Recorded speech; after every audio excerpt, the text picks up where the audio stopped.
माणुसकी एकत्र येऊन ज्या आनंदवनाची निर्मिती झाली त्याच्या प्रांगणामध्ये उपस्थित असणारे आपण सर्वजण, या खूप संवेदनशील कार्यक्रमाचे अध्यक्ष सुवर्णाताई, सरकारी अधिकारी म्हटलं की लोकांची बघण्याची दृष्टी खूप वेगळी असते.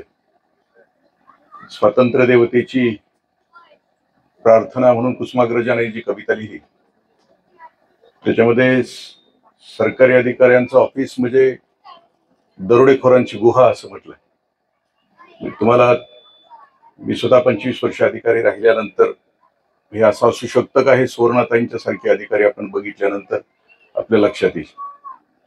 सरकारी अधिकारी म्हटलं की मीटिंग, ईटिंग आणि वेटिंग हा आमच्या आयुष्याचा रुटीनचा भाग असतो. आणि वेटिंग कधी वरिष्ठांचं कनिष्ठांच्यासाठी असतं, कधी कनिष्ठांच्या वरिष्ठांच्यासाठी असतं. अधिकारी 4 प्रकारचे असतात. पहिल्या प्रकारचा अधिकारी असतो तो सुस्त प्रकारचा असतो. मग हे चालताना सुद्धा वाटतं की हे कशाला जन्माला आलं असेल, इतकं ते जड असतं. खुर्चीत जरी बसलं तरी याचा हात इतका जड असतो की कधी सही करणार का नाही याची शाश्वती नसते. हे 10 वाजता ऑफिसला येतं, 12 वाजता घरी जातं, वामकुक्षी घेऊन 4 वाजता येतं आणि परत 6 वाजता घरी जातं. हा सुस्त अधिकारी असतो. आमच्या प्रशासनामध्ये एक टिप्पणी नावाचा खूप महाभयानक प्रकार असतो. तो खालून वरपर्यंत जात असतो. जसं की ताईंनी टँकर मंजुरीसाठी खाली आमचा क्लार्क लिहित असतो, आनंदवनासाठी महिनाभरासाठी टँकर द्यावायचा आहे, द्यावा किंवा कसे असेल ते लिहितोय. आता द्यावा किंवा कसे काय लिहायचं कारण नाही, ते द्यावा असं लिहायला पाहिजे त्यानं, पण शक्यतो खालच्या माणसाने आपला निर्णय द्यायचा नसतो. मग जसं जशी फाईल वर जाईल तशी तशी ती शाई कमी होत जाते. वरचा लिहितो की अवलोकनी येऊन सही करावी असं म्हणतो. मधले 2-3 असतात. अवलोकनी येऊन सही करावी. अव म्हणजे खाली, लोकन म्हणजे बघून, खाली बघून गप सही करावी असं त्याचं. यथा प्रस्तावित मान्य असा असतं. एक शेवटचा एक असतो वरचा, तो यथा प्रस्तावित मान्य असं लिहितो. आणि फाईल वर येत असताना खाली कोंबडी, वर कोंबडा, वर लांडोर, म्हणजे जो लिहितो त्याचा खाली डाव्या बाजूला कोंबडी असते, त्याच्यावर दुसरा लिहितो त्याच्यावर कोंबडा असतो, त्याच्यावर लांडोर असतो. आता यथा प्रस्तावित मान्य असेल तर त्या अधिकाऱ्याचा मोर असतो आणि मग ती फाईल मंजूर होऊन बाहेर निघून येते. हा सुस्त प्रकारचा असतो. कदाचित सुस्त इतकं असतं की ते वाचण्याच्या सुद्धा भानगडीत पडत नाही. ते शिक्का असते, ते शिक्क्याच्या डाव्या बाजूला कोंबडी, कोंबडा, लांडोर बघते आणि आपला मोर हाणतंय. ते सुस्त असतं. दुसऱ्या प्रकारचा अधिकारी असतो तो त्रस्त प्रकारचा. त्याच्या केबिन मध्ये गेले की वस्कन अंगावर येतं, याला काय चावलेलं असतंय माहित नाही. कदाचित बाहेर ज्याचा प्रभाव असतो घरात त्याचा पराभव असतो, कारण तिला त्याचा स्वभाव माहित असतो. म्हणजे असे कोणी असतील इथं तर चुकून आणि तो त्याला लागू पडत असेल तर तो योगायोग समजावा तुम्ही. त्याच्यापेक्षा वरचा अधिकारी आणखी असतो तो व्यस्त असतो. उगाच व्यस्त दाखवत असतोय. 2-4 टॅबलेट, 2-4 मोबाईल, तुरु इकडं पळतय, तुरु इकडं पळतय. उगाच कानाला मोबाईल लावते. कुणाचा फोन याला येत नसतो, पण ते उगाच शायनिंग मारत असते फोनाला. याला मग पंतप्रधानांचं केलं नसतं का, PRO केला नसता का, एवढा ह्याचा जनसंपर्क आहे तर त्याला केलं नसतं. त्या व्यस्त अधिकाऱ्याच्या केबिन मध्ये एक दिवशी सकाळी एक अभ्यागत आला. अभ्यागत म्हणजे व्हिजिटर त्याला असं म्हणायचं. आणि त्यावेळेचा काळ होता की ज्या वेळेला फोन होते, लँडलाईन होते. व्यस्त अधिकाऱ्याची सवय असते पुढच्यावर इम्प्रेशन मारायची. अभ्यागत पुढे आल्यानंतर त्यांनी कानाला फोन लावला आणि पुढच्याला झापायला सुरुवात केली. झापल्यानंतर तो लँडलाईन खाली ठेवला आणि ठेवल्यानंतर ते म्हटले का आला होता तुम्ही? तो पुढचा म्हटला काय नाही सर, कालपासून तो फोन डेड आहे, तो दुरुस्त करा. त्या व्यस्त माणसाला शायनिंग मारत असताना आपण चुकीचं मारतो हेही त्याच्या लक्षात येत नाही. चमकोगिरी करणारी माणसं असतात. आणि मस्त अधिकारी त्याला असं म्हणायचं की तू चीज बडी आहे, मस्त मस्त. त्याला लोकांच्या वेदनांचा अंदाज असतो, त्याला आपल्या कर्मचाऱ्यांचा अंदाज असतो. आपण ज्या देशामध्ये राहतो त्या देशाच्या दुःखाचा, वेदनांचा अभ्यास असतो. आणि प्रत्येक माणूस आपल्या हाताखालचा संस्थेच्या विकासासाठी आणि अंतिम जनतेच्या कल्याणासाठी त्याचं काय असावं योगदान, त्याच्याविषयी तो काम करत असतो. तो असतो तो अधिकारी. ताईंचं योगदान ते आहे की ज्याच्या खुर्चीवर डोकं असतं ना तो अहंकारी असतो. पण जो खुर्चीत बसतो तो अहंकारी अधिकारी नसतो. कबीरांचा दोहा आहे, जिंदा है वही झुकते है और मुर्दे आखडते. जी जिवंत माणसं असतात तीच विनम्र असतात. अन्यथा सत्ता, संपत्ती, पद, प्रतिष्ठा, मान यानं माणसं ताठ होऊन जातात. नुसता सरपंच जरी झाला, आज झाला, तर दुसऱ्या दिवशी तो बोलताना नाकातून बोलतो, काकत मांजऱ्या झाल्यासारखा चालतो. नुसतं एक पद आलं तर, एक प्रतिष्ठा आली, एक नुसतं लॉटरी जरी लागली किंवा जंगली रमी जरी लागलं तरी ते दुसऱ्या दिवशी ते नीट नाहीये चालत. म्हणजे ह्या नश्वर गोष्टींचा प्रभाव माणसाच्या जगण्यावर असतो, मनावर असतो. मला मन विषय गेला, कारण हे मन असं असतं. इथं आपण माझ्या आजूबाजूला आणखीन बघितलं तर आमच्या जिल्ह्याचं एक समर्थ लेखनी असं म्हणतो आमचे नितीन दादा. म्हणजे स्वारेच दीप विझले. आता आजूबाजूचे दीप विझलेत. प्रस्थापित व्यवस्थेविषयी आणि मानवतेच्या विरोधात आपली लेखणी अत्यंत समर्थपणे. मी दादांना बऱ्याच वेळेला आमचं व्हॉट्सअपवर संवाद होतो, केवढं धाडस आहे दादांची, तुम्ही कविता ऐका. प्रचंड व्यवस्थेला आपल्या लेखणीतल्या प्रत्येक शब्दानं टक्कर देणारा हा माणूस आहे आणि 2 दिवस तुमच्यासोबत. म्हणजे खरा प्रतिभावंत तो आहे. मी प्रतिभावंत नाही, कारण माझ्या बायकोचं नाव प्रतिभा आहे म्हणून मी प्रतिभावंत आहे. पण ज्यांच्या बायकोचं नाव प्रतिभा असतं ते पावसामध्ये भाषण करतात आणि सत्ता पालट करतात. मी तसा नाही, त्यामुळे मी त्यासाठी तरी नाही. माझ्या बायकोचं तसं नाहीये. ते एक प्रतिभावंत माझ्या उजव्या बाजूला आहे. आणखीन महेश दादा आपल्या आष्टीसाठी आता नेतृत्व करण्याच्या तयारीत आहेत. आता त्याने आता तिकीट मागितलंय, त्यांनी मिळो न मिळो खूप उच्च विद्याविभूषित आहेत. अनेक अधिकारी महाराष्ट्र शासनामध्ये त्यांनी तयार केलेत.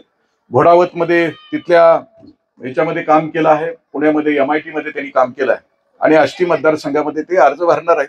चुकून मी ह्या भागात आलोय, ते म्हटले तुमच्या शुभेच्छा घेण्यासाठी मी आलोय, म्हणून ते आपले जाता जाता आले.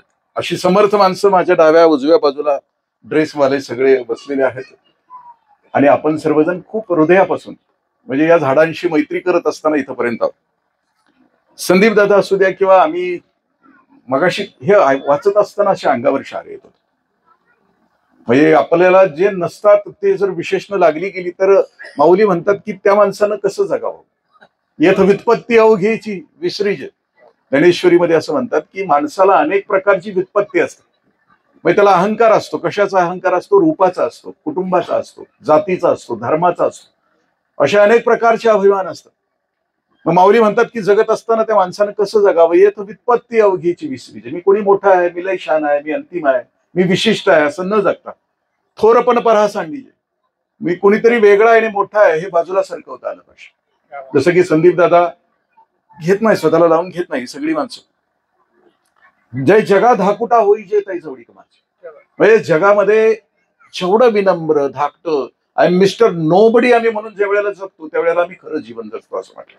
नाहीतर अहंकारानं बरबटलेली मोठेपणानं विशिष्ट होऊन जगणारी म्हणजे आणखीन एक माऊलींची मार्गादारे वर्तावे विश्व हे मोहरे लावावे अलौकिक न व्हावे लोकाप्रती असं म्हटलं.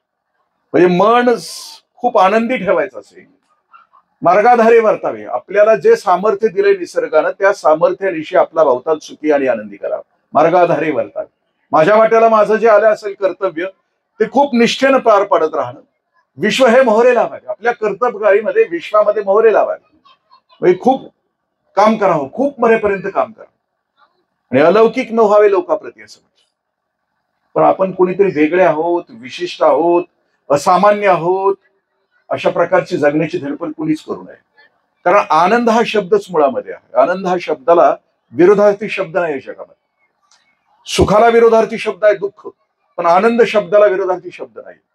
सुख आणि दुःख या शब्दाचा मुळामध्ये अर्थ असा आहे की अनुकूल संवेदना इथे सुख आणि प्रतिकूल संवेदना इथे दुःख. म्हणजे मला माझ्या आयुष्यामध्ये कुणी आनंद अनुकूल संवेदना झाली, मला कुणी चांगलं म्हटलं, हा साहेब तुमच्यासारखा माणूस नाही, की असं शेपरूनच जातं. तुमच्यासारखा बेकार माणूस कुणी नाही. मन सारखं खालीवर होतं. सुख दुःख शब्द स्पर्श रूप रस गंध याच्या माध्यमातून मी सुखी आणि दुःखी होतो. अनुकूल शब्द वापरला, अनुकूल सुगंध आला. आता जेवण तुम्ही देणार आहे याच्यानंतर सगळ्यांना. आता हे मग ते सुख जिभेला जे मिळणार आहे आता आमच्या तिकडे आला की तांबडा पांढरा रस्सा म्हटलं तर ते झोपेतनं उठते त्याचं, ते रसनेच सुख.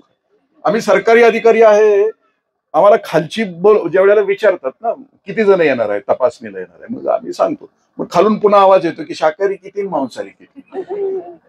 मग शाकाहारी आणि मांसाहारीमध्ये मी सोडून दिले, म्हणजे 21-22व्या वर्षी सोडलं, अनुग्रह घेतल्यानंतर सोडलं. त्याच्या अगोदर खात होतं. आता कुत्र्याचं खात नाही म्हणून खाल्लं नाही, नाहीतर सगळ्यांचं खाल्लं. खाल्ल्यानंतर खाली ज्या वेळेला आलो आणि आम्ही ज्या वेळेला रेस्ट हाऊस मध्ये बसतो त्यावेळेला शाकाहारी आणि मांसाहारी पंगत वेगळी असते. शाकाहारीला कमी असतात, आता म्हणजे कडबा कमीच खातात त्यामुळे कमीच असतात, आणि मांसाहारी त्यातल्या त्यात आम्ही मांसाहारी अधिकारी जास्त असतात, ते आजूबाजूला बसतात. मग मी निरीक्षण करतो की दोघांच्या मध्ये फरक काय. मी रसनेविषयी बोलतोय, शब्द स्पर्श रूप रस गंध, म्हणजे रस ज्या वेळेला खायला सुरुवात करतं ना, ते आहारावर ज्याचं ते पहिल्यांदा वाटीत, म्हणजे रविवारी काळी पिशवी घेऊन बाहेर पडणार आहेत ना सगळे, त्या दिवशी ते घरातनं बाहेर निघताना सांगता आज आहे, अख्खं घर टवटवीत होत. त्या भुगुल्यातलं शेवटचं बोटूक जोपर्यंत संपत नाही तोपर्यंत त्याच्या भोवती सगळी फिरत असते. टर्किश टावेलचे तुकडे, पोंगळ्या, फुटपोळ्या, फर्रा, काळीज, काय रसनेसाठी किती करू. फक्त गंमत सांगतो की आम्ही ज्या वेळेला बसतो जेवायला त्यावेळेला शाकाहारी पंक्तीतलं बोलत जेवतात, निवांत जेवतात, पण मांसाहारी पंक्तीतला माणूस अजिबात बोलत नाही. पतंजलीचं तुम्ही जर वाचलं असेल ते, तर त्याच्यामध्ये समाधीचं वर्णन केलंय. असंप्रज्ञात समाधी, संप्रज्ञात समाधीचं वर्णन केलं. समाधी काय जर बघायची असेल पृथ्वी तलावर तर मांसाहारी पंक्तीतल्या माणसाकडे बघावं. प्रचंड एकाग्रता. जेवण सुरू केलं की दोनच आवाज असतात, सुर फुर. आणि नळी एकदा त्याला जर हातात घावली तर त्याच्यासारखा जगात कोणी, म्हणजे आर्किमिडीजला जेवढं ते सापडलं नव्हतं तेवढं त्याला सापडलं.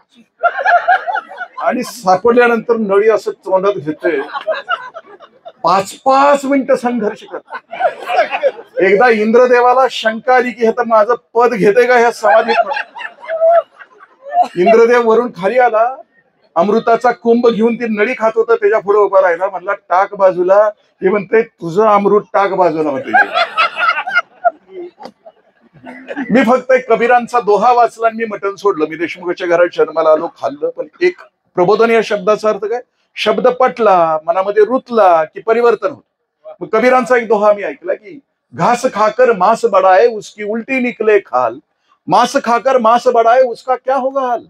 कबीर असं म्हणतात की गवत खाऊन ज्या बोकडाच्या अंगावर चरबी येते त्याची सालटी उलटी काढली जाते, मग मटण खाऊन ज्याच्या अंगावर चरबी चढेल तो मरताना कसा मरेल. मी नाही म्हणत, कबीर असं म्हणतात की जसं कोंबडी तडफडून मेली तसं मरेल, जसं बोकड फडफडून मेलं तसं मरेल. हा आहार, शब्द स्पर्श.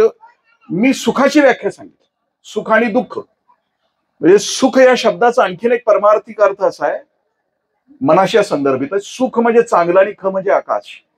ज्याच्या मनाचं आकाश कायम निरभ्र आहे तो आनंदी असतो, तो सुखी असतो. ज्याचं मनाचं आकाश कायम ढगाळलेला असतो तो कधी सुखी असू शकत. सुख आणि दुःख असं म्हटलं की आनंद हा शब्द आहे, त्या आनंदाला प्रतीक दुसरा शब्दच नाही. ज्याच्या मनाची उन्मनी झाली, उन्मनीचे लावण्य तुर्येचे तारुण्य अनादि अगम्य आत्मतत्व असं सांगतात. म्हणजे ज्या क्षणाला आमचं मन संपून जातं त्यावेळेला आम्ही सुखी आणि आनंदी असतो. ज्या क्षणाला आमच्या मनामध्ये कोणताच विकार नसतो, निर्विकार असतो, त्यावेळेला मी आनंदी असतो. ह्या आनंद शब्दाचं नाव, म्हणजे या कंपाऊंड मधून आत येतानाच आपल्या मनातले सगळे ढग निघून जातात आणि जे नाव आपण दिले ते आनंदी असणं, त्याचा अर्थ तो आहे आनंदी, आनंदवंत शब्दाचा अर्थ. निसर्गाच्या बाबतीमध्ये आम्ही लहानपणापासून, आता बरं झालं ही लेकरं आणली इथं, आम्ही खेड्यातच जन्माला आलो. लहान असताना आम्ही या निसर्गाचा आनंद घेतला. म्हणजे आमचे खेळ सुद्धा निसर्गाशी निगडीत होते. त्यावेळेला लहानपणीचे खेळ, एक अबुधाबी नावाचा चेंडू असायचा, तुम्ही खेळलाय की नाही माहिती, अबुधाबी नावाचा खेळ असायचा. म्हणजे एकाच्या चिंध्या, एकाचं कापड, एकाचा वाकळाचा दोरा, तिसऱ्याची वाकळीची सुई, मग ती चेंडू असा शिवायचा. शिवल्यानंतर त्याचं टेस्ट असायचं. जसं क्रिकेटच्या बॉलचं टेस्टिंग होतं तसं आम्ही लहानपणी आमच्या बॉलचं ते टेस्टिंग करायचो. एका निवार पोराला असा उभा करायचा, त्याच्या पेकटात त्या चेंडू मारायचा. त्याला विचारायचं लागलं का, ते म्हटलं नाही. म्हटलं की पुन्हा चेंडू उचवायचा, पुन्हा त्याच्यात दगड घालायचा आणि पुन्हा तो त्याला हाणायचा. म्हणजे त्या वेळेला त्या गोष्टी निसर्गात. कारण मी या लेकरांच्यासाठी निसर्गात का सांगतोय की पुन्हा आमचा इटी दांडू नावाचा खेळ असायचा.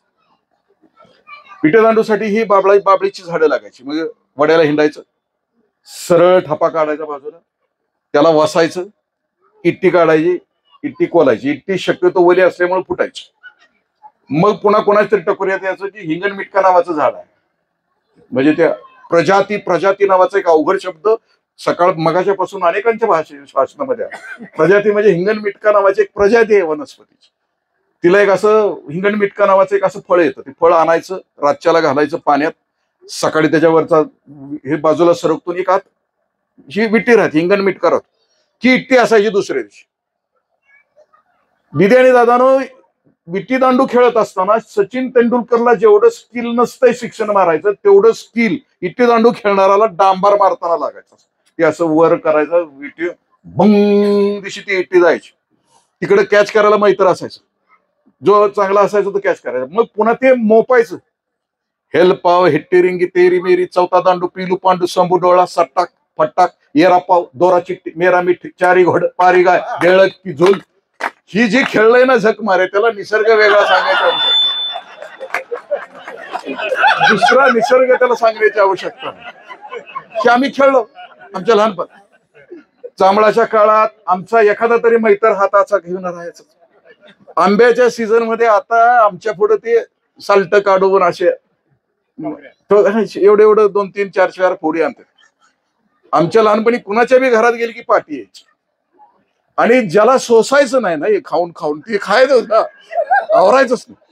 मग सगळं समजा दुसऱ्या दिवशी ह्याचा पत्ता विचारला हे कुणीकडे आहे, तर सांगायचं ही लाईन गेली तिथपर्यंत शोधा. म्हणजे आंब्याच्या सीझन मध्ये आमची सगळी पैरण भरलेली असायची. म्हणजे पिवळी ज्याची पैरण झाली नाही समजायचं की आंब खाल्लंच नाही. आणि आता व्हरायटी कुठल्या, हापूस, पायरी, केशर. जुन्या लोकांना विचार, 100 घरातल्या 150 व्हरायटी असायच्या. म्हणजे प्रत्येकाचा आंबा रायवळ असू दे, काळ्या असू द्या, भिंगऱ्या असू द्या, आमट्या असू द्या, नावं तरी किती भारी बघा. म्हणजे आमची त्यावेळची साहित्याची संस्कृती सुद्धा निभार होती. त्या ह्याच्यामध्ये आम्ही वाढत राहिलो. काळ पुढं सरकत राहिला.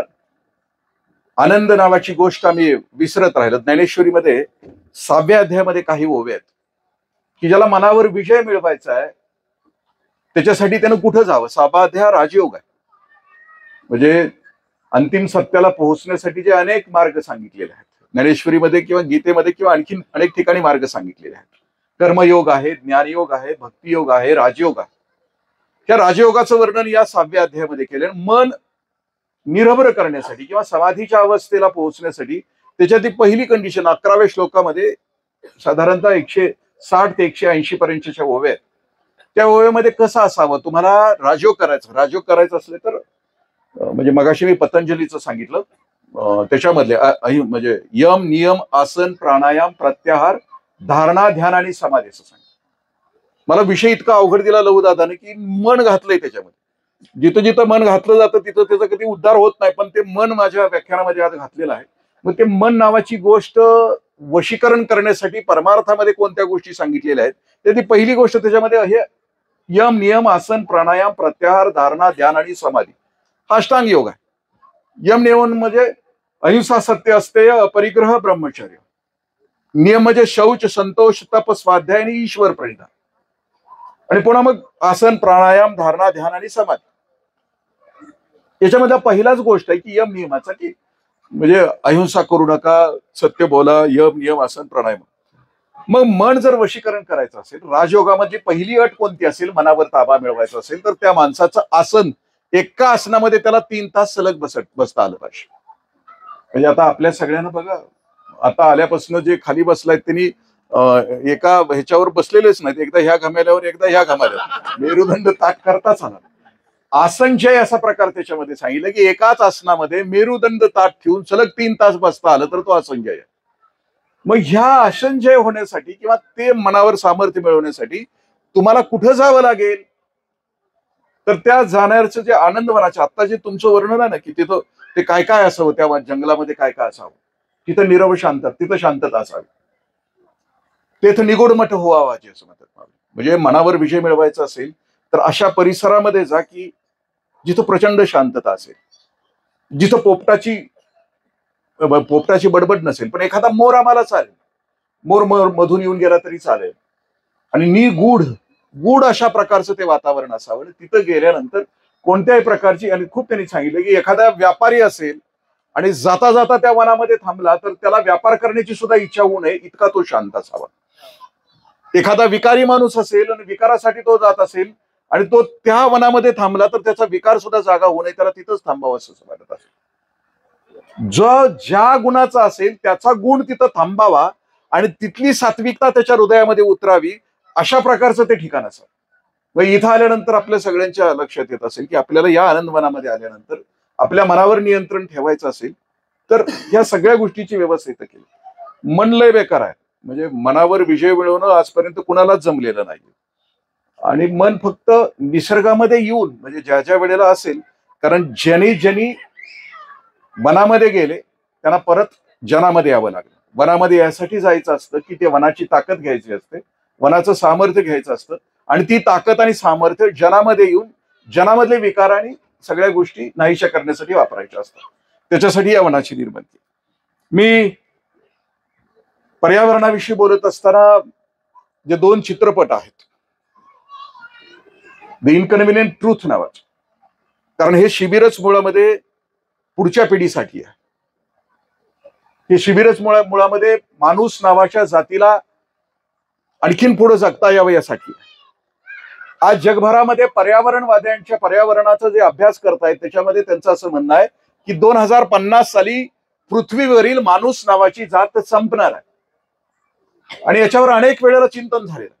2050 साली घडणार काय काय आहे त्याच्यामध्ये ते इनकन्व्हिनियंट ट्रूथ नावाचं एक पुस्तक, एक चित्रपट आहे, आपण बघितलं असेल, नसेल तर पुढच्या वेळेला संध्याकाळी तो दाखवण्यात यावा. अल गोर नावाच्या एका उपराष्ट्राध्यक्षानं, अमेरिकेच्या उपराष्ट्राध्यक्षानं हा चित्रपट 1.5 तासाचा काढला.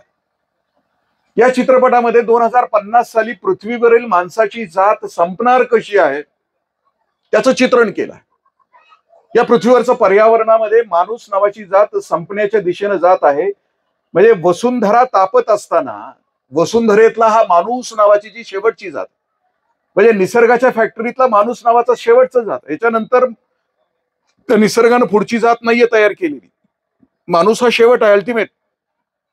क्रमविकासाच्या सिद्धांतानुसार डार्विन असं म्हणतो की क्रमविकासामध्ये म्हणजे माणसापर्यंत येत असताना जुन्या मॉडेलपेक्षा नवीन मॉडेल असताना जुन्या मॉडेलमध्ये नको असलेले अवयव किंवा इंद्रिय नाहीसे होतात आणि नकोसे हवेसे ते प्राप्त होतं. जसं की उत्क्रांतीच्या सिद्धांतामध्ये माणसापर्यंत येत असताना अमिबापासून माणसापर्यंत विकास केला त्या निसर्गाने आणि इथं थांबला. उभयचर असेल, सरपटणारे प्राणी असतील, 2 कप्प्याचं हृदय, 3 कप्प्याचं हृदय, निसर्गाने हा विकास केला आणि माणसापर्यंत. इथं आल्यानंतर एकदा योगी अरविंदाने विचार केला की याच्या पुढचा माणूस तयार कर. आता आम्ही जसे आहोत ना याच्या पुढचा. खरं तर निसर्गाच्या फॅक्टरीमध्ये आणखीन बदल होत असताना आम्हाला केसाचा उपयोग नाहीये, आम्हाला नखांचा उपयोग नाही. ते गळायला पाहिजे होते मधल्या फॅक्टरी, पण ते गळालेले नाहीयेत अजून. केस काही जणांची गळालीत, तर ते केस गळाली ते बरं आहे. केस गळालेल्या माणसाला विद्वान असं म्हटलं जातं. आणखीन एक गंमत आहे, लो दादा काय मनावर घेऊ नका. केस गळालेल्या माणसाविषयी शरद तळवलकर असं म्हणायचे की टक्कल असलेल्या माणसाला एक फायदा आणि 2 तोटे असतात. फायदा एक असतो की बायको डोक्यावर बसत नाही, आणि तोटे 2 असतात की तोंड धुत असताना त्या माणसाला नेमकं कळत नाही की कुठपर्यंत धुवावं. आणि 12वेला बारशाला ही जर जेवायला गेलं तर नाम वडणाऱ्याला कळत नाही की लाईन मागे कुठपर्यंत घेऊन जावं. शारीरिक क्रमविकासाच्या सिद्धांतानुसार, डार्विनच्या सिद्धांतानुसार शरीरानं इथपर्यंत आलं, पण एक नवा माणूस तयार कर अशी विनंती केली. योगी अरविंदांनी विनंती केली त्या परामानस शक्तीला. त्यावेळी त्या शक्तीनं असं सांगितलं की दिस इज अल्टिमेट. ह्याच्यानंतर नवीन मॉडेल तयार करण्याच्या भानगडीत निसर्ग नाहीये पडलेला, कारण ते म्हणते की ह्याला तयार करूनच त्याच्या डोक्याला इतका त्रास झालाय की आणखी नवीन तयार करून कशाला आपण त्याच्या फंदामध्ये पडा.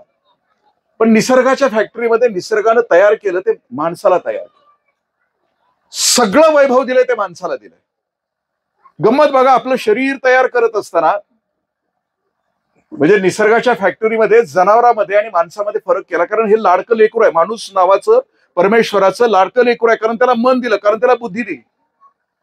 जनावरांच्या मध्ये आणि माणसामध्ये फरक काय ठेवला? निसर्गानं जनावराला 4च गोष्टी दिल्या: आहार, निद्रा, भय आणि मैथून. याच्या पलीकडे जनावरांच्या मध्ये कोणतंच कर्म होत नाही. जनावरांच्यात असं कधी झालंय का बघा, बफेलो सोसायटी झालीये, चेअरमननं खाल्लीये, सेक्रेटरीनं खाल्लंय, बंगले बांधलेत, असं कधी झालंय का बघा? ती बुद्धिमत्ताच नाही. आहार, निद्रा, भय आणि मैथून. जनावर त्याचा जो आहार आहे तेच खातात. संध्याकाळ झाली की झोपतात. जनावरांच्यात कधी म्हणजे नवरात्री आहे, 31 डिसेंबरची रात्र आहे, गणेश उत्सव आहे, डीजे लावलंय, लगीन ठरलंय, टकुरं फिरलंय, झिंगाट, असं कधी नसते. माणूस नावाची एकमेव जात आहे, बुद्धी दिल्यानंतर सुद्धा त्याचा वापर करत नाही. बघा ना, म्हणजे तोंड म्हणजे निसर्गात फॅक्टरी तयार कर, निसर्गाच्या फॅक्टरीत माणसाला तयार करत असताना सुद्धा त्या निसर्गानं तोंड खाली दिले, नाक वर दिले. त्याचं कारण असं आहे की तोंडात जाणारा प्रत्येक पदार्थ आणि प्रत्येक द्रव पदार्थ वास घेतल्याशिवाय तोंडात घालू नको. पण 6 नंतर ह्याला कळायचंच बंद होतं की आपलं आज जे चाललंय ते कशासाठी चाललंय, कोणता आहे. प्रत्येकाचा ब्रँड वेगळा असेल, वास वेगळा असेल, पण ते तोंडाच्या वर नाक ठेवलंय बुद्धी वापरण्यासाठी. निसर्गाची फॅक्टरी सुरू झाली इथपर्यंत येऊन थांब. पण माणसाला मी दिलंय म्हटलं, निसर्गानं काय काय दिलं. जनावराला 4च रंग दिसतात, पण माणसाला अनेक रंगाच्या छटा दिसतात. त्याच्या पलीकडे दिसत नाही. त्याला हिरवा चारा दिसला की ते जात आहे. आपल्याला रंग कसला पण असतो, त्यातल्या त्यात तांबडा असलं तर आपण लगेच जातो, पण ते प्रत्येकाचं वेगळी चॉईस. पण ह्या डोळ्यामध्ये क्षमता किती आहे. आपण झणक झणक पायलबाजी नावाचा चित्रपट बघितला. श्रावण महिन्यामध्ये तो जितेंद्र त्या डोंगरावरून खाली येतो आणि तो कॅमेरा असा सगळ्या डोंगरावर फिरतोय. हिरव्याच रंगाच्या छटा आहेत, पण वेगवेगळ्या छटा आहेत. आणि त्या शायरनं जे गाणं लिहिलंय त्या निसर्गाच्या विषयी, तो असं म्हणतो की ये कौन चित्रकार है, ये कौन चित्रकार है. निसर्गानं माणसासाठीच सगळा निसर्ग तयार झाला. म्हणजे पावसाळ्यामध्ये त्याला खोकला येतो तर ते डाळिंब फुटतं आणि माणसाला सांगतं की ये मला खा, तुझा खोकला बरा होईल. पिकल्यानंतर ते सांगतं की ये मला बरा होईल. उन्हाळ्यामध्ये जिभेमध्ये रसण्याची ताकद कमी झालेली असते, चव कमी झालेली असते. निसर्ग म्हणतो आंब्यानं तुझी चव वाढेल, ये मला खा. म्हणजे निसर्ग माणसासाठीच तयार होतो आणि सांगतो की तुझ्यासाठी. लहान बाळाला आणि वृद्ध माणसाला तोंडामध्ये दात नसतात, त्यानं काय खावं म्हणून केळ निर्माण केलं आणि खा, याच्यामध्ये नाहीये. तू लहान असताना सुद्धा खाऊ शकतोस आणि वृद्ध झाल्यानंतर सुद्धा खाऊ शकतोस. म्हणजे निसर्गानं आपलं अवघं वैभव माणूस नावाच्या प्राण्यासाठी उधळलंय. सगळं दिलंय त्यानं माझं. पण माणूस हा कायम बेईमान राहिला, माणूस हा कायम गद्दारी राहिला. म्हणजे नितीनदादांनी जे लिहिले ना झाडूसकी, म्हणजे आम्ही कृतज्ञ नसतोच कोणावर. आमच्या शरीरामध्ये सुद्धा बघितलं तर उठल्यानंतर उजवा हात डाव्या हातावर एकदा पाणी घालतो, तर डावा हात दिवसभरामध्ये उजव्या हातावर 3दा पाणी घालतो. शरीर सुद्धा आपली कृतज्ञता व्यक्त करत असतं, पण माणूस कधीच करत नाही उठल्यापासून संध्याकाळपर्यंत. निसर्गाशी आम्ही कृतज्ञ राहणं या शब्दाचा अर्थ की जे आम्हाला हे वैभव मिळालंय, या वैभवामध्ये ह्या अनेक वर्षामध्ये ज्या वेळेपासून ह्या ऍक्टिव्हिटी सुरू झाल्या, सगळ्या ऍक्टिव्हिटी सुरू झाल्या, तथाकथित विकास सुरू झाला. आणि विकास सुरू झाल्यानंतर त्याचे जे परिणाम आहेत की जसं असं म्हटलं जातात की निसर्गावर प्रेम करणारी रोज हजारो वनस्पतीच्या प्रजाती, हजारो प्राण्यांच्या प्रजाती रोज मरत आहेत. मग 2050 विषयी बोलत असताना अल गोर असं म्हणतात की 2050 साली पृथ्वीचं टेम्परेचर 55 डिग्री सेंटीग्रेड असेल. आज आपण बघतोय, मगाशी दादानी सांगितलं की गेल्या वर्षी पाऊस होता, ह्या वर्षी एवढं ढळढळीत ऊन आहे. आणि आम्ही वक्ता पण घामानं भिजलाय ना, ऐकणारे श्रोते पण घामानं भिजलेत. काहीच कारण नाही ना, दोघंही घाम गाळतोय कष्ट न करता आता या क्षणाला. आणि गेल्या वर्षी पाऊस होता. तो असं म्हणतो आहे की 2050 साली 55 डिग्री सेंटीग्रेड तापमान असेल. आणि 55 डिग्री सेंटीग्रेडला निर्माण होऊ शकतील अशी पिकं नसतील आहेत. त्याला अक्युमिटायझेशन पॉवर असं म्हणतात. मी ऍग्रिकल्चरचा माणूस. म्हणजे त्याची अशी कुठलीच व्हरायटी किंवा असं कुठलंच अन्नधान्याचं उत्पन्न त्यावेळेला घेता येणार नाही की 55 डिग्री सेंटीग्रेडला तग धरू शकेल. खायला अन्न नसेल कारण सिंथेटिक फूड द्यावं लागेल. 55 डिग्री सेंटीग्रेडला प्यायला पाणी नसेल, श्वास घ्यायला हवा नसेल. तुम्ही आज जर पुण्याला गेला तर त्या पुण्यामध्ये लकडी पुलाच्या पलीकडं एक पोल्युशन पॉइंटचा एक डिजिटल बोर्ड आहे. आपण कधी बघितलं, कधी चुकून गेला तर पुण्यामध्ये गेला तर बघा, तुम्ही लकडी पुलावरून क्रॉस होऊन पलीकडे गेला तर तो डिजिटल बोर्ड आहे. तिथं पोल्युशन पॉइंट दाखवला जातो. माझं परवा दिवशी व्याख्यान झालं, त्या दिवशी 275 इतका पोल्युशन पॉइंट होता. म्हणजे सामान्य माणूस 50 इतका पोल्युशन म्हणजे प्रदूषणाचा पॉइंट असेल तर तो सहन करू शकतो. अशा प्रदूषित शहरामध्ये एक माणूस 10 वर्ष जर राहिला आणि तो मेला तर त्याच्या फुफ्फुसामध्ये किमान 10 ते 15 ग्रॅम इतकं काजळी त्याच्या फुफ्फुसामध्ये जात. म्हणजे आम्ही जी लेकरं जन्माला घालतोय त्या शहरामध्ये ते जन्मताच कशा प्रकारे घालतोय तुम्ही तपासा. तो असं म्हणतोय की खायला अन्न नसेल, प्यायला पाणी नसेल. मी उपायुक्त होतो पुण्याचा त्यावेळेला 1003 म्हणजे 1305 जिल्ह्यामध्ये 1300 गावामध्ये टँकर सुरू होते. आणि त्यावेळेला उजनीचं धरण 0% खाली गेलं होतं आणि त्यावेळेला आमच्या अधिकाऱ्यांची चर्चा चालली होती की आता तिथल्या लोकांना पाणी न्यायचं का तिथली खेडी उठवायची. हीच परिस्थिती 2050 साली असेल. म्हणजे श्वास घ्यायला हवा नसेल, प्यायला पाणी नसेल. मग हा परिणाम हा झालाय कशामुळे झालाय? आपल्या सगळ्यांच्या जगण्यामुळे झाला. त्या ग्रीन हाऊस इफेक्ट असं म्हटलं. ग्रीन हाऊस इफेक्टचा अर्थ काय की जे ओझोन आहे की जिथून सूर्याची किरणं आपल्यापर्यंत येत आहेत, ती किरणं आपल्यापर्यंत डायरेक्ट कशी पोहोचतायत? ते सीएफसी म्हणजे ज्याच्या घरामध्ये एसी आहे. मी 25 वर्षामध्ये मी जरी क्लास 1 अधिकारी होतो, माझ्या ऑफिसमध्ये जरी एसी होता तरी मी 1 मिनिट सुद्धा माझ्या म्हणजे ज्या दिवशीपासून पर्यावरणावर वाचलं मी 1 मिनिट सुद्धा एसी वापरला नाही, कधीच नाही वापरला. मी खिडक्या उघड्या टाकल्या, घामात गळत राहिलो ऑफिसमध्ये, फाईलवर सुद्धा सही करताना किंवा निर्णय घेत असताना नाही वापरला. त्याच्यावर माझ्या बातम्या झाल्या की नाही, कारण मला माहित होतं की सीएफसी क्लोरोफ्लोरोकार्बन नावाचा म्हणजे फ्लोरो जे जाते त्या आणि त्याला भोग पाडते आणि त्याच्यातून अतिनील किरण त्या बर्फावर पडतात दक्षिण आणि उत्तर अंटार्क्टिकाच्या आणि ते वितळत आहेत, त्याचं टेम्परेचर वाढतं. मग 2050 साली जर अशी परिस्थिती असेल तर अलगोर असं म्हणतात की 50 साली ही जी चिमुरडी आहे ती समोर बसली, त्यांचे नातू आणि पंतू त्या पोरांना प्रश्न विचारतील, हे बाबा आमच्यासाठी तू काय केलंस? कोणता निसर्ग ठेवलास? तू केलीस मजा, पण आम्हाला का देतो सजा? ती पोरं म्हणतील ना या पोरांना. मी जसं मागाशी माझ्या याच्यामध्ये वाक्य वापरलं की माझ्या प्रत्येक व्याख्यानामध्ये वापरत असतो की माणूस नावाच्या जातीनं पुढच्या पिढीला जगण्याच्या लायकीचं वातावरण तयार करून मग मरायचं असतं. आम्ही आमच्या पुढच्या पिढीला काय देणार आहोत? तुम्हाला तुमची पिढी हे नाहीये मागत. संदीप दादा, मी तुला 1000 वेळेला धन्यवाद यासाठी देतो की पुढच्या पिढीसाठी हवाय निसर्ग, कारण ती खूप एक अनमोल गोष्ट आहे. कारण त्याच्यामध्ये तो असं सांगतोय की 2050 साली आणखीन काय झालेलं असेल? दक्षिण आणि उत्तर अंटार्क्टिकावरचा बर्फ वितळलेला असेल आणि समुद्राची पातळी 11 मीटर इतकी वाढलेली असेल. म्हणजे पुण्याचा अरबी समुद्र, मुंबईचा अरबी समुद्र खोपोलीपर्यंत आलेला असेल 2050. कोण पाहुणं असतील, रावळं असतील सांगा, लई तिकडं लगा राहू येड्यागत या गड्या, आपला गाव बरा. मी रिटायर झाल्यानंतर मी माझ्या गावात गेलो. मी लग्न करतानाच बायकोला सांगितलं होतं ज्या गावात जन्म घेतलाय त्या गावातच आपली माती झाली पाहिजे. म्हणजे मी अधिकारी म्हणून जन्माला आलो, पुण्यात मुंबईला फ्लॅट घेतला आणि मग रिटायर झाल्यानंतर मरण येत नाही म्हणून जगतोय, झिजून झिजून झिजून मरतोय. सकाळी उठायचं, नानानानी पार्क मध्ये जायचं आणि अधिकारी झालं की शक्यतो हसत नाही तो माणूस, कारण त्यांना शिकवलेलं असतंय हसला की पुढचा अवसान घेईल आणि ते हसतच नाही. अरे ताई हसतायत सोडून द्या. कायम गंभीर चेहरा, जणू 4 एरंडेच्या बाटल्या पिल्यासारखं कायम ठेवा. अख्ख्या जगाचं दुःख जणू एकट्याच्याच टकोरीवर आहे आणि मग ते हसत नाही आयुष्यभर. मग त्याला हसवायला माणूस पुन्हा त्याला हसवायला यावं लागतं. त्या नानानानी पार्क मध्ये त्याला हास्ययोगाचा माणूस येतो त्याला हसवायला, मग ते हसायला शिकवते. आयुष्यभर कधी हसलेलं नसते त्यामुळे याला खोटं पण हसायला येत नाही. आणि हे म्हातारी कोतारी हसत बघत असताना एक 4 वर्षाचं पोरग इकडं रस्त्यावरनं ह्यांच्याकडे बघून हसते. आपलं जमलिंग होतं हे खरं का ते खरं?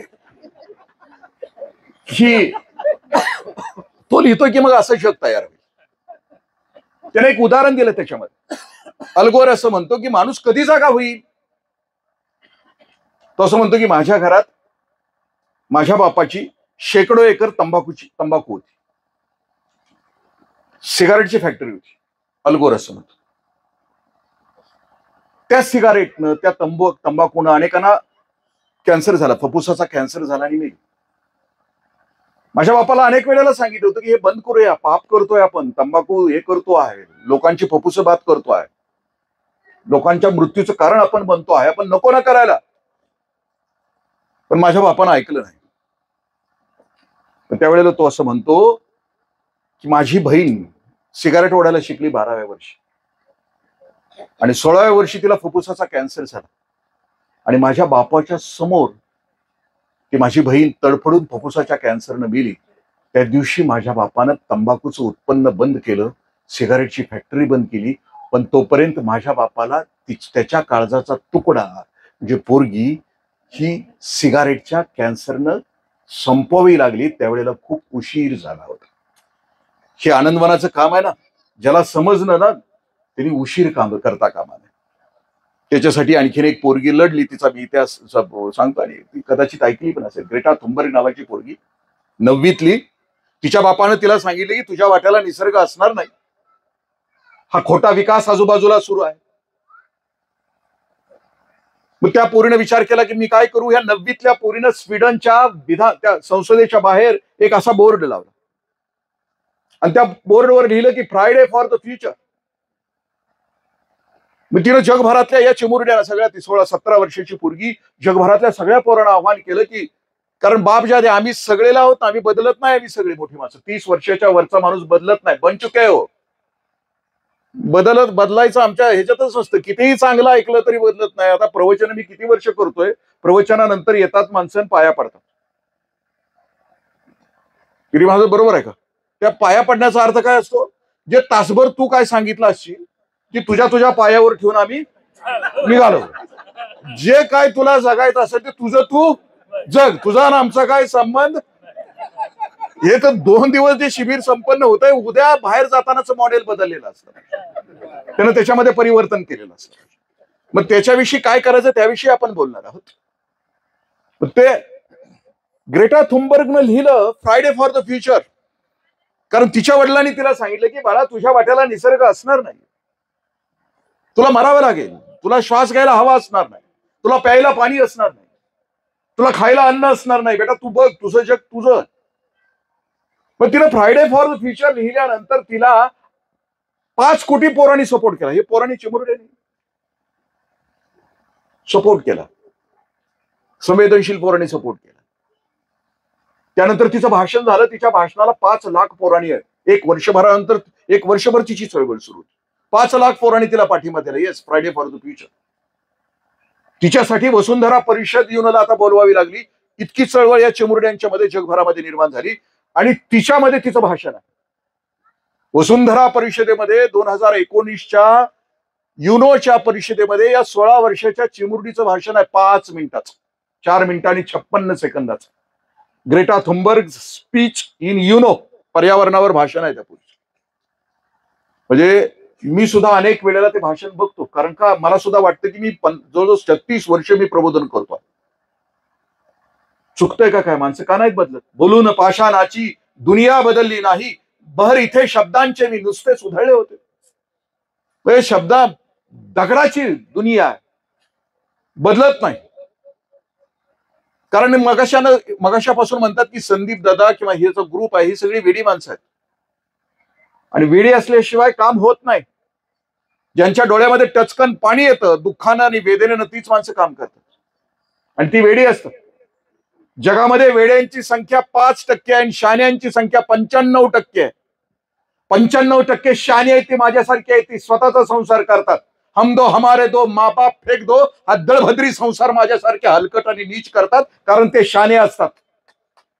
पण जगाचा संसार करतात ते वेडे असतात, ते फक्त 5% असतात, ते संदीपदादा सारखे असतात, दुसरी कोणी नसतात. कारण वेडे करतात ते जगाचा संसार करतात आणि शाणे करतात ते स्वतःचा करतात. आम्ही कुणाचा संसार करतोय तपास. आणि ज्यांनी स्वतःचा संसार केलाय त्यांच्या वाट्याला काहीच नसतं. म्हणजे सुबह हो गई, शाम हो गई और जिंदगी तबाह हो गई. सकाळ झाली, संध्याकाळ झाली, खाल्लं खाल्लं मेलं. Eat drink and be happy, दिल मागे मोर. एक घाणेरडं आयुष्य जगलं आणि ते मेलं. जीवनाला उपमा आम्ही पाण्याची दिली, तर पाणी गटारात मिसळलं तर त्याचं गटार होतं, आणि पाणी अमृतामध्ये मिसळलं तर त्याचं अमृत होतं, पाणी गंगेमध्ये मिसळलं तर त्याचं गंगाजल होतं. आपल्याला मिळालेल्या जीवनाचं गटार करायची का गंगाजल करायचं हे आपल्या हातामध्ये असतं. संदीप दादा आणि तुमच्या टीमला कळालं की आपल्या आयुष्याचं गंगाजल झालं पाहिजे. इतरांना प्रेरणा देणार, इतरांना संजीवन देणार, इतरांच्या हिताची जोपासना करणार असं त्या पूर्ण भाषण केलंय. ती जगभरातल्या नेत्यांच्या समोर, पर्यावरण मंत्र्यांच्या समोर बोलते आहे की तुम्हाला कसला विकास हवा, आम्हाला मारू, म्हणजे आम्हाला आमचं जगणं असं करून तुम्हाला तुमचा हवाय का, विकास हवाय का. ती बोलताना इतकं, म्हणजे तिच्या चेहऱ्यावरची तडप बघितल्यानंतर लक्षात येतं की काय बोलते पोरगी. तिला 15-16 वर्षाची. म्हणजे अतुल देऊळगावकर सरांनी तिच्या चरित्रामध्ये लिहित असताना या पोरीच्या कार्याला बटरफ्लाय इफेक्ट असं नाव दिलं. आता कान देऊन ऐका, बटरफ्लाय इफेक्ट या शब्दाचा अर्थ काय. एखाद्या जंगलामध्ये, घनदाट जंगलामध्ये, कोपऱ्यामध्ये एखाद्या छोट्याशा पाखरानं पंख फडफडवले तर त्याचा परिणाम पॅसिफिक समुद्रामध्ये सुनामी येण्यामध्ये होऊ शकतो. जंगलातल्या कोपऱ्यात छोट्याशा फुलपाखरानं पंख फडफडवले तर त्याचा परिणाम पॅसिफिक समुद्रामध्ये सुनामी येण्यामध्ये होतो. एक ग्रेटा थुंबर्ग नावाची पोरगी स्वीडनच्या समोर एका खडूमध्ये लिहिते फ्रायडे फॉर द फ्युचर, आणि 1 वर्षभरामध्ये युनोला तिच्यासाठी सभा घ्यावी लागते आणि वसुंधरा परिषद बनवावी लागते. याला म्हणायचं की बटरफ्लाय इफेक्ट. म्हणजे एक माणूस काय आयुष्य करू शकतो. Every soul is potentially divine, how you manifest that is the question. प्रत्येक जीव हा व्यक्त परब्रह्म.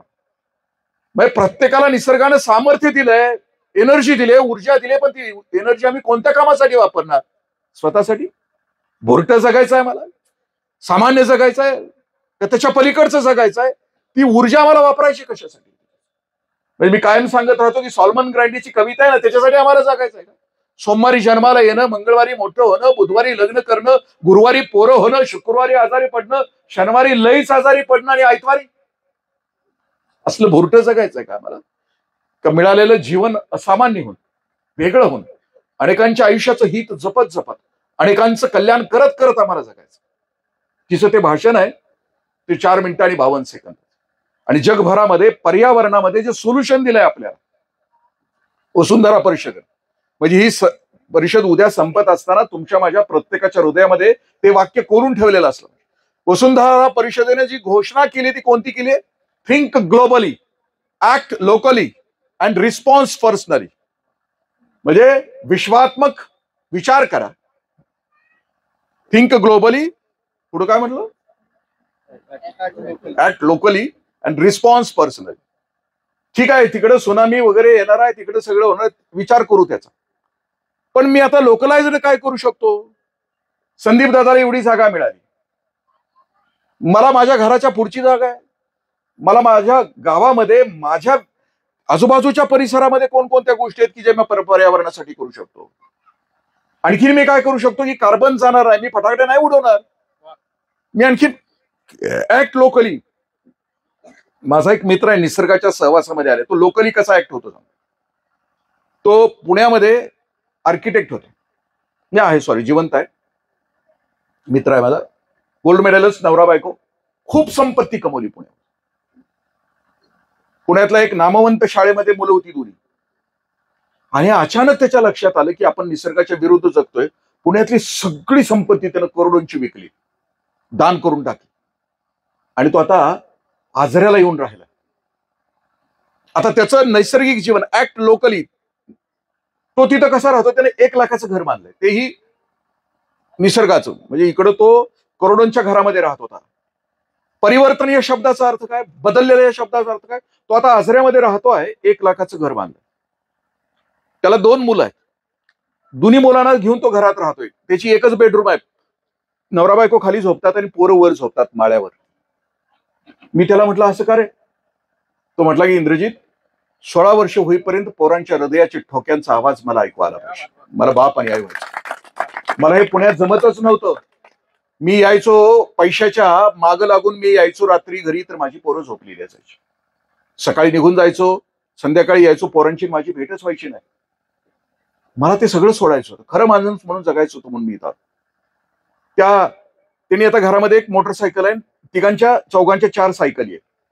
20 किलोमीटर पर्यंतचा त्या घरातला कुणाचाही प्रवास असला तर ते सायकल न करतात. हिरो होंडा आहे, हाय घातले पेट्रोल की निघते, ते म्हणते नका जाऊ. ते जात नाहीत. 20 किलोमीटरच्या आतला सगळा प्रवास, ती अख्खी फॅमिली, दोन्ही पोरं नवरा बायको सायकल न करतात. 50 किलोमीटरचा प्रवास असला तर ते हिरो होंडानं करतात, आणि 50 किलोमीटरच्या वरचा प्रवास असला तर ते एसटीनं आणि ट्रेननं करतात. म्हणजे धनंजयला त्याचं 2 आयुष्य मी बघतो आहे. एक कॉर्पोरेट जगामध्ये राहून अनंत संपत्ती कमवून, आणि त्यावेळचा त्याचा चेहरा, तिकडं ते चमकोगिरीचा सगळा चेहरा ना, अगदी ओके मॉडेल, केस पिकायला लागली की असं माझ्यासारखं डांबरीकरण वगैरे करून माणसाला म्हातार सुद्धा व्हावंसं वाटत नाही. मिशीचा एक केस जरी पांढरा झाला तरी असा अर्धा तास बसते आरशासमोर. ते निसर्गाच्या विरुद्ध जगते. मी सुद्धा आलोय डांबरीकरण करून, तो प्रश्न नाही, पण जगतय, खरं बोलतोय. पण तो तिथलं त्याचं आयुष्य, आणि आता तो निसर्गाच्या सहवासात राहत असताना त्यानं तिथं शाळा, प्रथित यश, आपण शाळा मानतो काय, शाळेनं माणसं जर अद्वितीय होत असती तर तथाकथित आम्ही चांगल्या शाळा ज्यांचं नाव घेतो त्यातली सगळी कार्टी खूप उच्च पदावर किंवा चांगली राहिली पाहिजे. अरे आमच्या जिल्हा परिषदेतलं तर शाळा सुद्धा, पोरग सुद्धा चमकते. शाळेवर काय नसतं, तिथल्या गुरुजींच्यावर असतं, आणि असले गुरुजी तिथं असतात ती पोरं भविष्यात चमकत असतात. ते तिथं आजऱ्याच्या शाळेमध्ये घातली. एक नैसर्गिक आयुष्य, think globally, act locally, response personally द्यायचं. आपल्या अंगावरची कपडे कुठले आहेत, आपला मोबाईल कुठला आहे, जिथं चालत जाता येतंय तिथं मोटरसायकल वापरायची नाही, विनाकारण फटाकड्या वाजवायच्या नाहीत, ढोल वाजवायचा नाही, की जेणेकरून निसर्गाची हानी होईल अशी कुठलीच गोष्ट करायची नाही, असं त्यांनी सांगितलं. समारोपाला फक्त मी एवढंच बोलतो की ही एक निष्ठा, ही सगळी तुम्ही मंडळी ज्ञानेश्वरीमध्ये वर्णन केलंय, पसायदानामध्ये, ही तुम्ही सगळे ना मार्तंडचे ताप चला कल्पतरूंचे आरव, चेतना चिंतामणीचे घाव, बोलती जे अर्णव पियुषाचे. तुम्ही जी सगळी मंडळी ना निसर्गाचं रक्षण किंवा जे काही करतात, जसं की सिद्धार्थ दादा मार्तंडचे ताप आहे, मग सामर्थ्य दिलंय. मी त्या सगळे ओवीच आपल्याशी बोलतो. चला कल्पतरूंचे आरव. माऊली पसायदानामध्ये मागणं करत असताना काय म्हणतात की ह्या जगातली सगळी माणसं कल्पतरू होऊन जाऊ दे, सगळी कल्पतरू होऊन जाऊ दे. हे विश्वात्मक देवा, कल्पतरू ह्या शब्दाचा अर्थ काय की एखादं झाड आहे आणि त्या झाडाच्या खाली बसलं की तुम्ही जी कल्पना करता ती कल्पना केली की ती वास्तवात येते. मग त्या झाडाखाली बसून तुम्ही जर म्हटला की राजपुरोहित मधलं ताट मिळेल का, की लगेच ताट येतं तुमच्यासमोर. कल्पना केली तुम्ही, केल्यानंतर तुम्ही जर आता राजपुरोहितचं ताट खाल्लं, टाचून खाल्लं गळ्यापर्यंत, आणि तुम्हाला आता वाचलं की आता झोपायला डनलॉपची गादी येते का, की लगेच डनलॉपची गादी येते, कर्लॉनची गादी येते. तुम्हाला आता वाटलं हे सगळं कोण करतंय, भूत करतंय का, तर भूत पण येतं. हे खातंय का म्हटलं तर ते खातो सुद्धा. चला कल्पतरूंचे आर, म्हणजे सगळी माणसं इथं तुम्ही आम्ही बसले जर सगळे कल्पतरू झालो, तुम्हाला जे जी कल्पना कराल ती वास्तवात येईल. आणि सगळ्या तुमच्या माझ्या सगळ्यांची कल्पना कुठे येते की आनंदामध्ये येते. सगळं जग सुखी असतं, सगळं जग आनंदी होतं. जय हो, मंगल हो, सबका कल्याण हो, सबकी मुक्ती हो. म्हणजे ही सगळी सुखी असतील तर जग सुखी होईल. अध्यात्माचा अर्थ एवढाच आहे की जगामध्ये एक जरी माणूस दुःखी असेल तर जग दुःखी होतं. 3.5 हाताचा देह आहे, हा अखंड आहे. त्याच्या पायाला ठेच लागते पण डोळ्यात पाणी येतं. पायाच्या अंगठ्यापासून ते डोळ्यापर्यंतचं अंतर 3.5 हाताचं आहे, संबंध नाहीये का, पण पायाच्या अंगठ्याला ठेच लागतं त्यावेळेला डोळ्यामध्ये रक्त येतं. याचं कारण शरीर अखंड आहे. खाली जरी ठेच लागली तरी वर. म्हणून हे जग सावघ सुखी व्हायचं असेल तर चला कल्पतरूंची आहारव चेतना चिंतामणीचे का. सगळी माणसं चिंतामणी होते, त्यांच्या मनातल्या सगळ्या चिंता समोर आहे. मार्तंड या शब्दाचा अर्थ असा आहे की वैशाख महिन्यामध्ये भर दुपारी 12 वाजता जो सूर्य आग बरसतो त्याला मार्तंड असं म्हणतात. पण त्या सूर्याचं मार्तंड जे तापहीन या शब्दाचा अर्थ कसा आहे, तुम्ही वैशाखात वाळूवर उभा राहिला तर वरून बरसणारा सूर्य तुमच्या डोक्याला कमी उष्णता देतो, पण त्या वाळून तापलेली जी त्या सूर्याच्या तापमानानं तापलेली जी वाळू आहे ते तुमच्या पायाला खूप त्रास देते. तसे सूर्य म्हणजे तुम्ही सगळेजण सूर्य आहात, पण मार्तंड जे तापहीन, ताप नाहीये, तुम्ही तेजस्वी आहात, सामर्थ्यवंत आहात. सामर्थ्याचा उपयोग अवघ्या जगाच्या सुखासाठी कसं करायचं याचं भान आणि ज्ञान तुम्हाला आलं आहे. असे मार्तंड जे तापहीन तुम्ही सर्वजण आहात, ते टिकून ठेवणं ही अपेक्षा. द लास्ट ही निष्ठा आहे, कामावरची निष्ठा आहे, प्रेम आहे, हे अद्वितीय आहे. मध्ये मध्ये खरं कौतुक काय आहे, एखादं चांगलं काम उभं राहायला लागलं की त्याच्यामध्ये भरपूर किडे तयार होतात, पोटात दुखणारे किडे असतात. कुणाला मान सन्मान मिळायला लागला की ह्याच्या पोटात दुखते, काय होत नाही, मग आम्ही नव्हतो का. एखाद्याचं नाव जरी घ्यायचं राहिलं तरी ते त्रासून जातं. जसा आमचा एखादा अधिकारी जर सकाळी केबिनमध्ये शिरताना जर शिपायानं नमस्कार नाही केला तर दिवसभर तापलेला असतो, त्याच्या ध्यानातच येत नाही मी का तापलोय, पण त्याला दिवसभर नमस्कार घ्यायची सवय लागलेली असते ना. तसं ह्या कामातनं उगाचच जळणारे तयार होतात. पण ते असे होऊ नयेत. अख्ख्या जगाचं राख रांगोळी ही पोटात दुखणाऱ्यांच्यामुळे झालेली, दुसऱ्या कोणामुळे झालेली नाही. कार्य उभं राहत असताना म्हणजे हातात घालून कुणीतरी एक आहे, चला संदीप दादा आहे, आम्ही सगळे आहोत, एक प्रतिनिधी म्हणून आहे, पण आम्ही सगळे कधीच साथ नाही सोडणार. आमची निष्ठा शेवटपर्यंत असणार. म्हणजे कुणी आम्हाला पालखीत बसून आमची मिरवणूक काढू द्या किंवा कुणी आम्हाला शिव्या शाप देऊ द्या, आमची कामाशी आणि या विधायकतेशी निष्ठा आहे ती आम्ही शेवटपर्यंत सोडणार नाही. ती निष्ठा असावी कशी. नदीच्या पलीकडच्या बाजूला आणि अलीकडच्या बाजूला आदिवासींच्या वस्त्या असाव्यात 2, आणि त्या वस्तीमधल्या अलीकडच्या लेकराचं अनेक वर्षाचं भांडण असावं. त्या भांडणामध्ये चुकून अलीकडच्या वस्तीवरच्या लेकराचं पलीकडच्या वस्तीवरच्या लेकीशी प्रेम जुळावं. प्रेम खूप सखोल व्हावं आणि सखोल झाल्यानंतर एक दिवशी दोघांना असं भान यावं की अरे आता हे प्रेम शेवटपर्यंत आपल्याला टिकवायचं. पण मध्येच अचानक एक पूर येतो आहे आणि त्या पुरामध्ये दोन्हीकडच्या वस्त्या की गेल्या 7 पिढ्यांचं वैर आहे, दोन्ही पिढ्या अचानक एक होऊन संकट येतं आणि संकटानं दोन्ही पिढ्या, दोन्ही बाजूची वस्त्या एकत्र येतात, पाडे एकत्र येतात आणि खूप एकमेकावर प्रेम करायला सुरुवात करतात.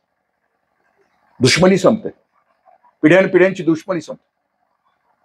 मग ह्या लेकराच्या मनामध्ये असं येतं की आता दुश्मनी संपलीये आणि आपलं प्रेम जर कळालं या लोकांना, तुझ्या माझ्या वस्तीवर कळालं तर पुन्हा दुश्मनी निर्माण होईल.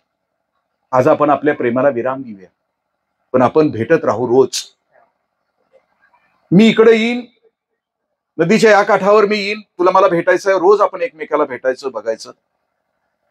माझ्या वस्तीवरचं जे मंदिर आहे त्या मंदिरात जो नगारा आहे तो नगारा मी वाजवेन, आणि नगारा वाजवायला लागलो की तू पलीकडून ये, पाणवठ्यावर ये, तू मला पाहशील, मी तुला पाहतो, संपून जा, आपल्या प्रेमाचा त्याग कर. तो यायचा, नगारा वाजवायचा, नगारा वाजवला की ती तिकडून यायची, दोघं बघायची, एकमेकाला निघून जायची. कारण आता भेटायचं नव्हतं, कारण अख्ख्या वस्तीसाठी त्यांना, कारण पुन्हा जर आपण भेटलेलो कळालं पुन्हा वाद निर्माण होईल पिढ्यानपिढ्यांचा. माणूस एक झालाय, आता आपण त्या माणसांच्या एकीसाठी आता आपल्याला प्रेमाचा त्याग करायचा. पण गंमत अशी व्हायची, हा नगारा तो ढोल वाजवायला लागला की ती एक हरीण होती, ती हरीण यायची आणि समोर त्याच्या येऊन रडायची, रोज रडायची. हा ढोल वाजवत राहायचा, नगारा वाजवत राहायचा, पण पलीकडून मैत्रीण जोपर्यंत येत नाही तोपर्यंत वाजवत राहायचं. एक दिवशी त्याची मैत्रीण पलीकडून येतच नाही, हा नगारा पिटत राहतो. ती हरिण समोर येते, 5 मिनिटं झाली, हा नगारा थांबवायला तयार नाही, कारण ती यायला तयार नाही ना पलीकडे पाणवठ्यावर. आज तिला काय झालं होतं माहित नाही. आणि हा ढगाळ त्या नगाऱ्यावरची टिपरी जोरजोरात बडवत होता. तो जसा टिपरीचा आवाज वाढत होता तशी ती हरिण आता व्याकुळ झाली. तिने आता लोळायला, गडबडा लोळायला सुरुवात केली. त्यानं नगारा थांबवला. तो हरणीजवळ गेला आणि तो हरणीला असं विचारलं, तुला रोज बघतो, टिपरी टाकली की तू समोर येतेस, टिपरी टाकली की समोर येतेस, रडतेस, डोळ्यातून पेन येत, असं काय झालंय तुला? ती म्हणते, तू नगारा का वाजवतोस? हरिण त्याला म्हणते, तू का नगारा? तो तिला सगळी कहाणी सांगतो की आमचं प्रेम होतं, आम्ही एक झालो आणि आता आमच्या प्रेमामुळे उद्ध्वस्त होऊ नये म्हणून मी इकडे नगारा वाजवला की ती पलीकडे येते आणि आम्ही भेटतो, म्हणून मी वाजवतो. ती म्हणते, अरे येड्या, तुझं नगारा वाजवतेस ना, त्या नगाऱ्याची कातडी आहे ना, ती माझ्या नवऱ्याची आहे. तू जसं मारेल तसं मला वेदना होतात रे राजा. आणि आज तर तू कमाल केली, अरे तू थांबायलाच तयार नव्हतास. आज किती त्या कातड्याला मारशील, किती मारशील त्याच्यासाठी? आम्हाला आमच्या पुढच्या पिढीसाठी आमची कातडी सोडून गेले. आमचं मन, आमचं शरीर, आमचा आत्मा छिन्न छिन्न झाला, तरी आम्हाला हे काम करावं लागेल. आम्ही नाही काम केलं, आम्ही या सगळ्या गोष्टीला मूक संमती दिली आणि शांत राहिलो, तर कार्लाइल नावाचा विचारवंत असं म्हणतो की एखाद्या झाडाचं पिकलेलं पान जर गळून पडायचं असेल तर अख्ख्या झाडाची मूक संमती त्याला लागते. आय रिपीट, एखाद्या झाडाचं पिकलेलं पान जर गळून पडायचं असेल तर अख्ख्या झाडाची मूक संमती त्याला लागते. आम्ही आमच्या भोवती जो नरक तयार केलाय ना, त्या सगळ्या नरकाला आम्ही मूक संमती दिली आहे. मग ती बेईमानीची असू दे, मग ती गद्दारीची असू दे, मग ती हरामखोरीची असू दे, मग ती भ्रष्टाचाराची असू दे, मग ती पापाची असू दे, आम्ही त्याला मूक संमती दिली. त्याशिवाय घडत नाही. एक चांगला, नवीन चांगला समाज, पोरांच्यासाठी एक चांगलं जग आम्हाला तयार करायचं असेल तर ही हाकारी आम्हाला द्यावं लागेल. आम्हाला आमच्या आयुष्याच्या ह्या गोष्टी द्याव्या लागतील. जंगलामध्ये काळविटाला ज्या वेळेला वाघाचा वास येतो, संकटाची चाहूल लागते, त्यावेळी ते काळवीट ठराविक पद्धतीनं ओरडतं. आणि ते ओरडायला लागलं की त्या भोवतालच्या परिसरातल्या जंगलातल्या सगळ्या पशुपक्ष्यांच्या लक्षात येतं की अरे संकट आलंय, वाघ आलाय. आणि त्या परिसरातले सगळे पशुपक्षी ते जंगलातली ती जागा सोडून पळून जातात. वाघ यायला लागला त्या कातळाच्या चितळाच्या दिशेनं, त्या काळविटाच्या दिशेनं यायला लागला. जे पशुपक्षी आहेत त्या भोवतालचे, ज्यांच्या कानावर आवाज पडला या धोक्याचा, या सिंहाचा आवाज पडलाय, ते सगळे पळून जायला सुरुवात करतात, निघून जातात. त्यातलं जंगलातले सगळे पशुपक्षी दूर निघून जाऊन ते जंगल संकटमुक्त, तेवढा भाग संकटमुक्त होतो, वाघापासून दूर निघून जातात. पण धोका काळवीट आला आहे. कारण ज्या वेळेला काळवीट ओरडतो ना, त्यावेळेला त्या वाघाला सांगतो की मी इथं आहे. त्या काळविटाला आपला प्राण द्यावा लागतो.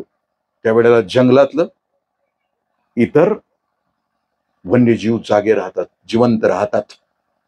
आम्हाला आपलंच पिल्लू, आपलेच नातूपंथू सुखाने जगावेसे वाटत असतील तर आपण हकाटी द्यायला सुरुवात केली पाहिजे.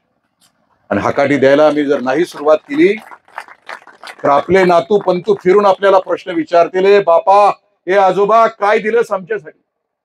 त्यांना नको आहेत पैसे, कारण लय लागतच नाही जगाला जगायला. कोरोनानं आम्हाला शिकवलं ना काय लागतं जगाला. तुकोबराय म्हणतात की लई नाही मागणे आता पोटा पुरते देई विठ्ठला. भाकर ताजी अथवा शिळी देई भुकेच्या वेळी विठ्ठला. वस्त्र नवे अथवा जुने देई अंग भरून विठ्ठला. नका करू पाया परता विठ्ठला. जगायला लय काही लागत नाही.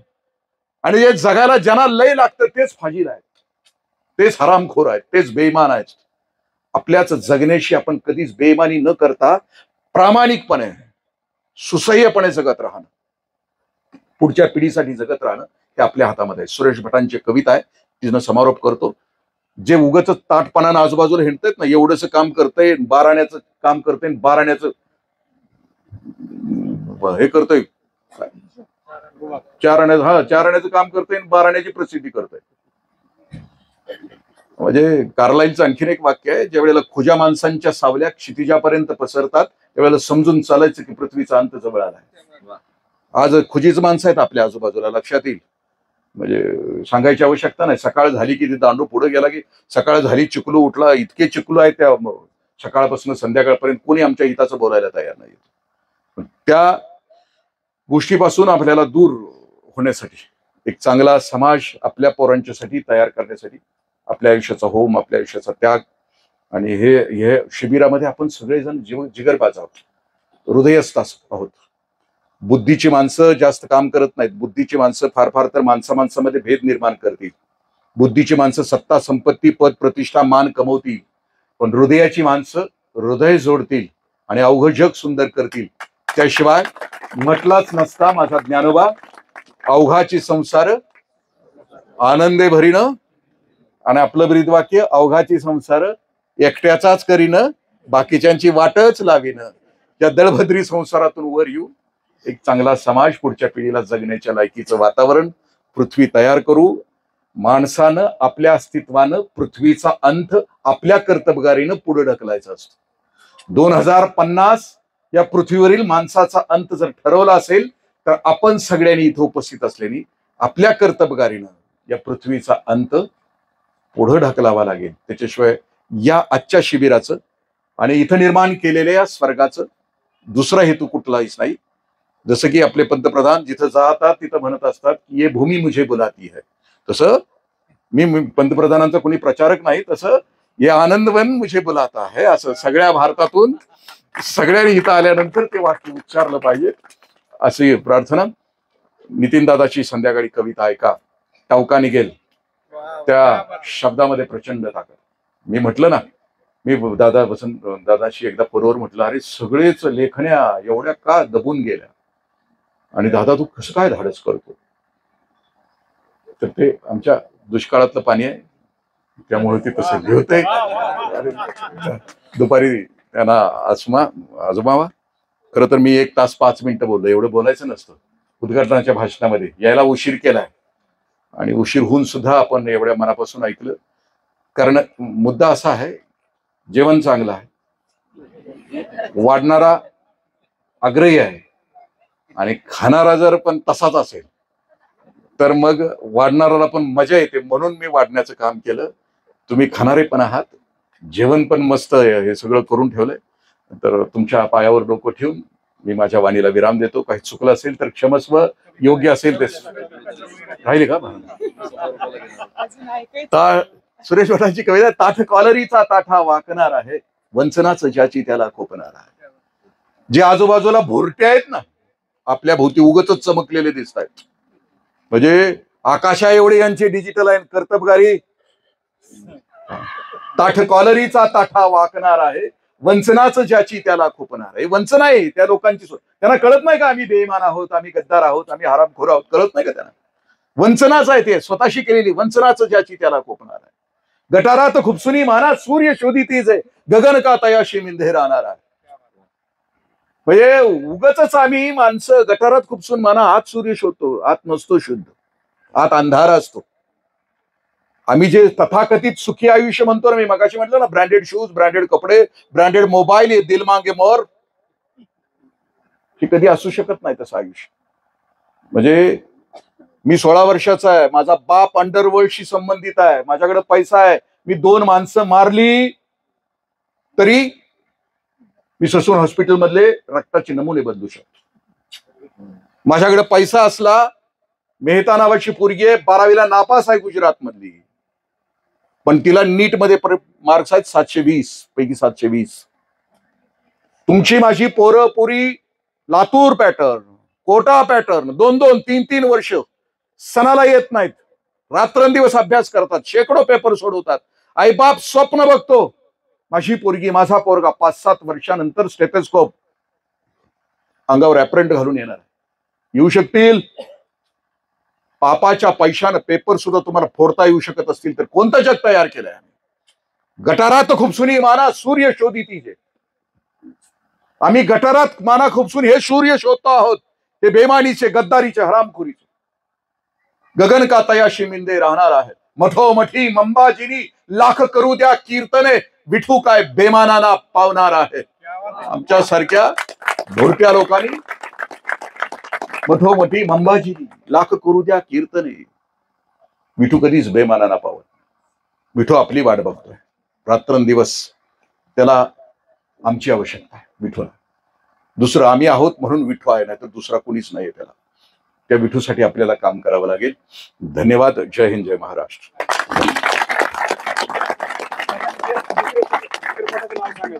दुसऱ्या चित्रपटाचं नाव सांगायचं. नाही तेच की, अलगोर, द इनकन्व्हिनियंट ट्रूथ. देतोच अलगोर, इनकन्व्हिनियंट ट्रूथ.